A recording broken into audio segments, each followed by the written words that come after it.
ఎటు లేదు పాటైన పాడు బ్రదర్, సాపాటు ఎటు లేదు పాటైన పాడు బ్రదర్. రా మామ, హెల్త్ ఇష్యూ క్లియర్ అయిందా? ఇదేమైనా టెక్నికల్ ఇష్యూ అరా క్లియర్ అవడానికి? Money issue.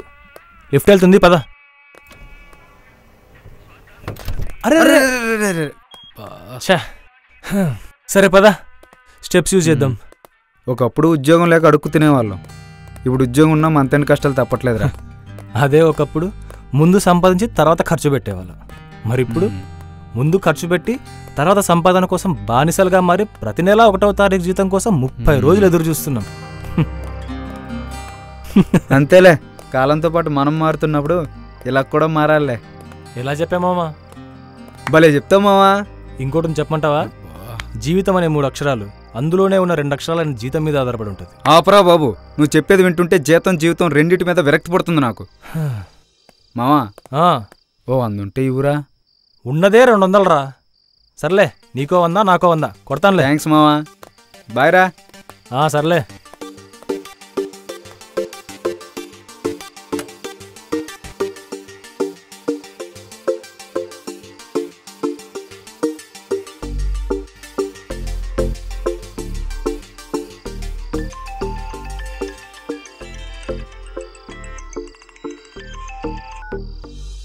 చెప్పరా. అరే మామ, ఫ్యాన్ షో టికెట్స్ దొరికాయిరా. ఒక్కటి 1500 అంట, వెళ్దామా? అరే నేనెంత ఫ్యాన్ అయినా సరే అంత టికెట్ రేటు పెట్టుకోవాల్సిన అవసరం నాకు లేదురా. కావాలంటే 3 రోజులు ఆగి అదే రేటు కొంటాను తప్పించి ఎక్స్ట్రా ₹1 కూడా పెట్టను రా. అందుకే నీకు తీసుకోలేదు.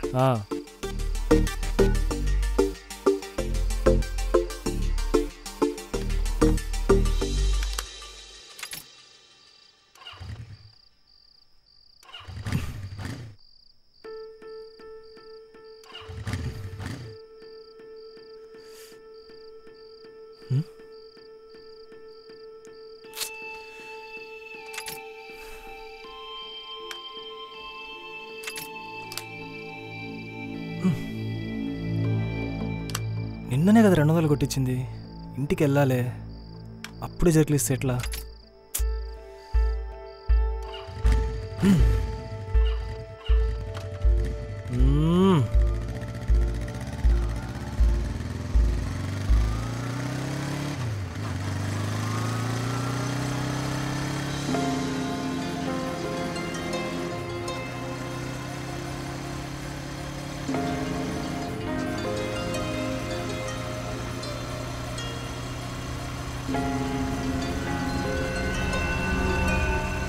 యూటర్న్ క్లోజా?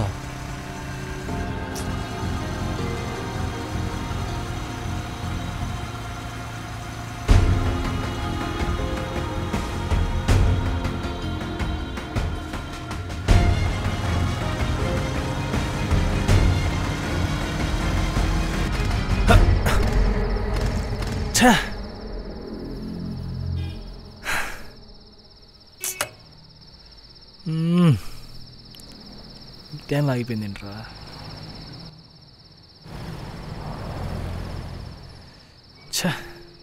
ఇప్పుడు ఎలా?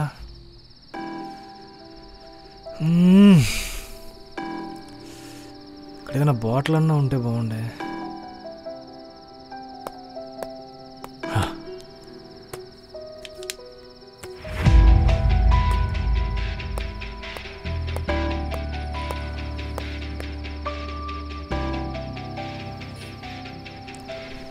దగ్గరలో పెట్రోల్ బంక్ ఎక్కడుంది?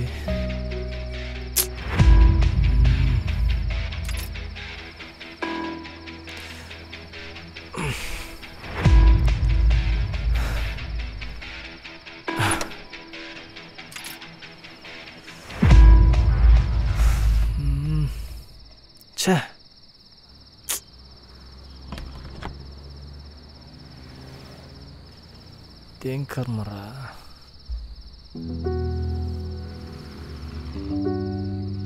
ఇప్పుడు ఈ బంకు కోసం ఎక్కడ దాకా వెళ్ళాలా?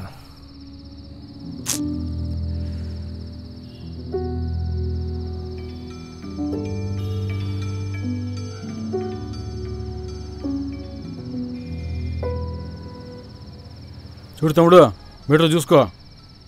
చూస్తున్నావా? చూసుకో.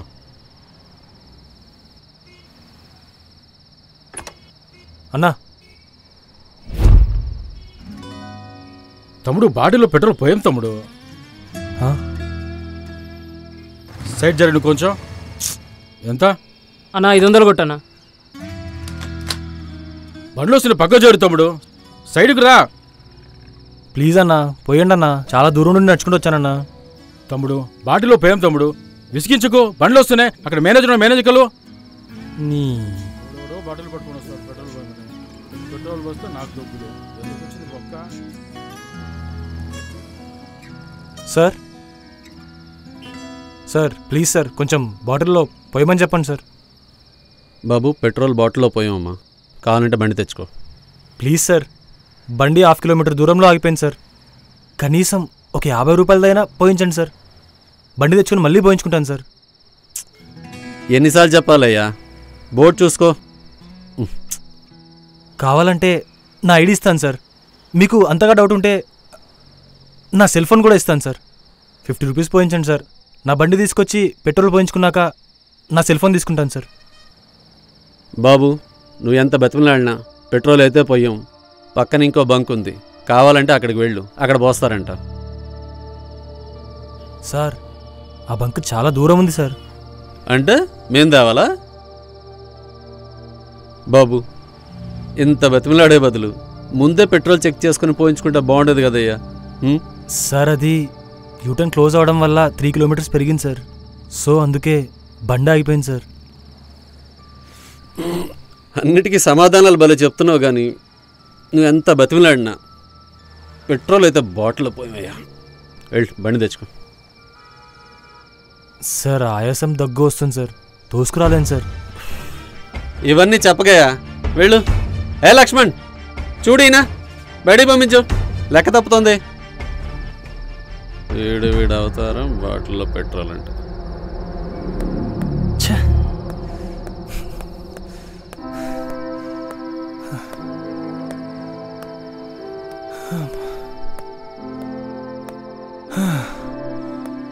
అమ్మా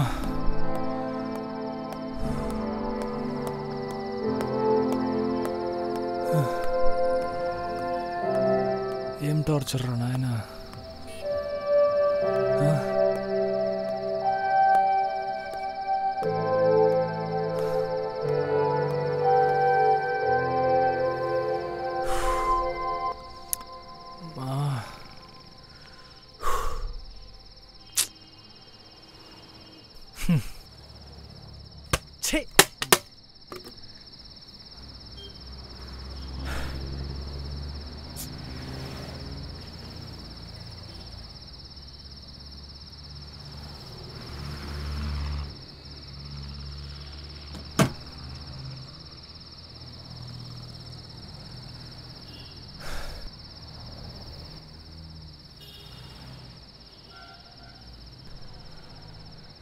అమ్మా పెట్రోల్ ఎంతమ్మా?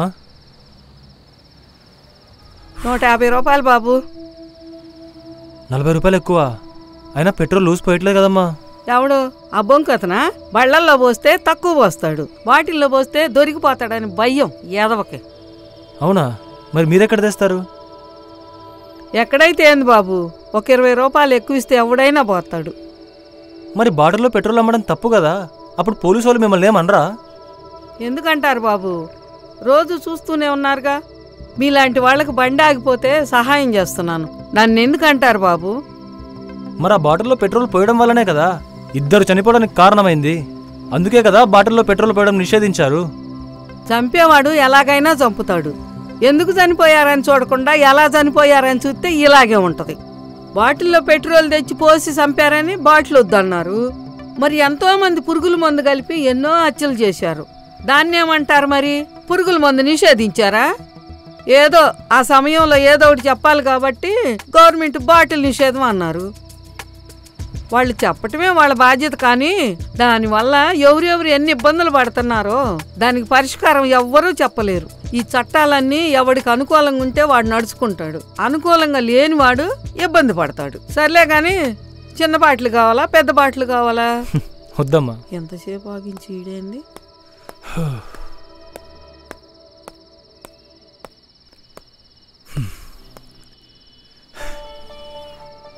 రే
పడిపోతున్నారా?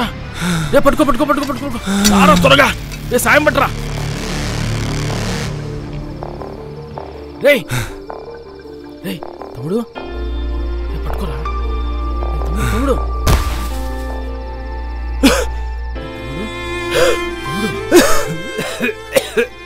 రే తమ్ముడు లేరా? రే తమ్ముడు రే లేరా? రే వాటర్ తీసుకురాపోరా. రే తమ్ముడు తమ్ముడు లేరా? నేను పెట్రోల్ పోస్తానా నీకు?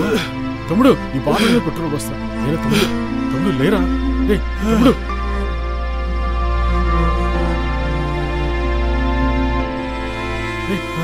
అంబులెన్స్ ఫోన్ చేద్దాం. రే తమ్ముడు తమ్ముడు లేరా? లేరా? రే రే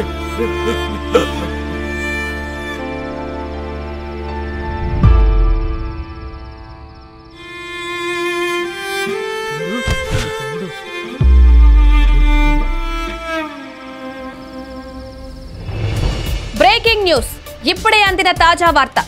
ఒక నిజాయితీపరుడు ఎప్పుడైనా నాశనమయ్యాడు అంటే అది ప్రభుత్వం సరిగ్గా అమలు చేయలేని రూల్స్ వల్లనే.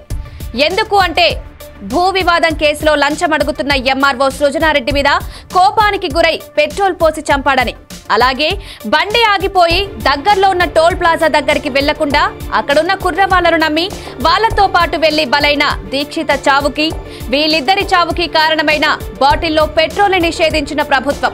ఈ నిషేధం వల్ల ఒక నిజాయితీపరుడికి బాటిల్లో పెట్రోల్ పోయినందుకు బ్లాక్ లో కొనడం ఇష్టం లేక బండి తోసుకుంటూ బంక్ దగ్గరికి వెళ్తూ హార్ట్ అటాక్ తో చనిపోయిన వ్యక్తి చావుకి, బాటిల్ నిషేధానికి కారణమైన చావులకి మధ్య తేడా లేదా?